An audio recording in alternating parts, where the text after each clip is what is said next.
Hey everyone, this is Andrew, and in this video I have a sound design tutorial for you, and I'm going to show you how to make this vocal effect.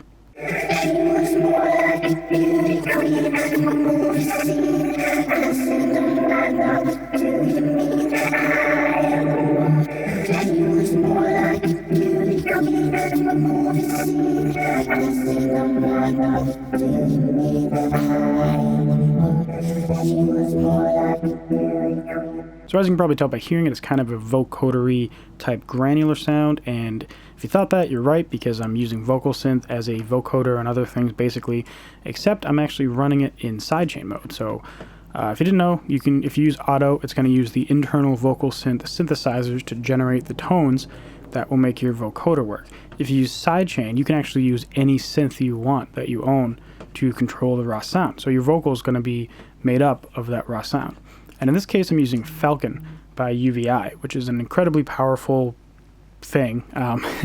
It's kind of a synthesizer, it's kind of a sampler, and it's kind of a massive effect house. So it does a lot of things. It's kind of like Contact mixed with something like, I don't know, Serum, for example, and FM8 and other things. So inside of Falcon, I'm using a granular sampler. And what that does, if I can go into my edit, double click on this, there it is. So I have a sample loaded in here, and what happens when I click a note, you'll see, oh, I actually gotta hit play. You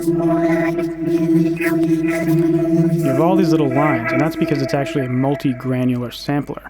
And so you can choose how many voices you want and the spread of them, and so those are going to play all around in different positions. And the sample I have is actually from my Epidemic Spread sample pack, which is just a bunch of samples of various synth sounds that I created. And so it's just sweeping through the sample and at various points combining them, and the way granular synthesis works is it plays back little slices at a certain length and at a certain frequency that it plays back. Now you can add things like jitter, which causes them to kind of bounce around. You can add duration variation, you can add randomization to the position, you can change the speed it plays back and the direction it plays back, reverse it, all that. So, I'm doing a bunch of things here. So if I click a note, you see there's all these little lines roaming around. And if I make this, actually, first let me turn off my effects here. So I'll turn that off, turn the reverb off, and turn off this filter. So now you can really hear the granularness of it. And if I make the size change, you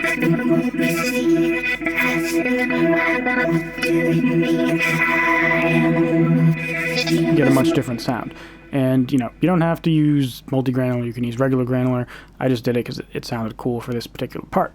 And so basically that's the raw synth that my vocals are getting run through. So the vocals inside of VocalSynth, they get put through these algorithms, and in this case usually you'd be able to control all this stuff, but it's locked out because I'm in Sidechain mode. It's instead of using all this, it's just using Falcon.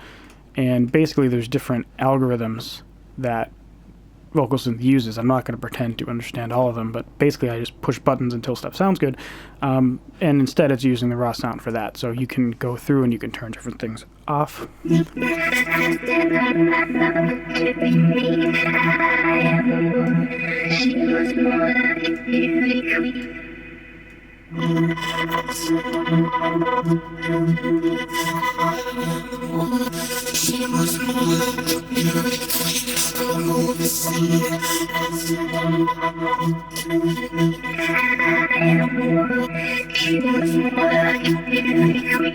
you can really sculpt your sound.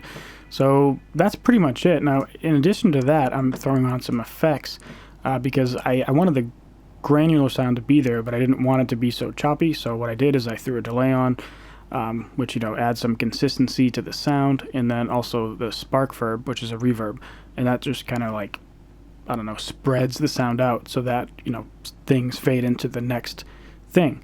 And it just gives it a very lush type sound. Now lastly, there's a lot of high frequencies present, so I did a low pass, and that cut some of those out.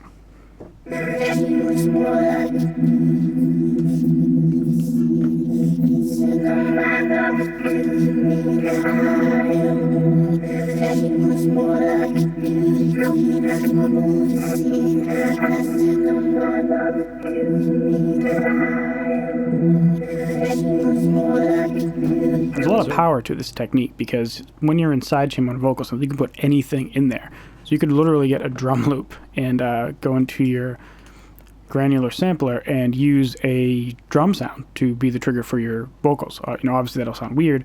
I tried it before, the piano sound, and it was very unique, especially since it was a chord, so it got a little chaotic. But you can put anything in there. So not only are you using an original audio source as your vocal, or whatever sound you're trying to morph with VocalSynth, you're using an original granular sample that you also created to morph that sound. So, you can't get much more original and sculpted than that. And this could be a good way that you can spice up vocal samples, for example. So if you downloaded a pack of vocal chops or something, and you want to make the sound your own, you could throw it through VocalSynth, and already that changes the sound drastically. But if you don't want to use a stock VocalSynth sound, you can put any synthesizer you want and then just completely make it unique. And I guarantee, actually I know I can guarantee that no one in the world has ever made a sound remotely similar to this, because it's my vocal recording, it's my settings in Falcon with my own samples. So it's a completely unique kind of thing. I'm sure people have used this technique before, but that the sound is going to be entirely unique. So yeah, if you have any questions, feel free to leave me a comment below. And if you enjoyed the video, don't forget to leave a like and consider subscribing for more. And yeah, I'll see you in the next video. Bye.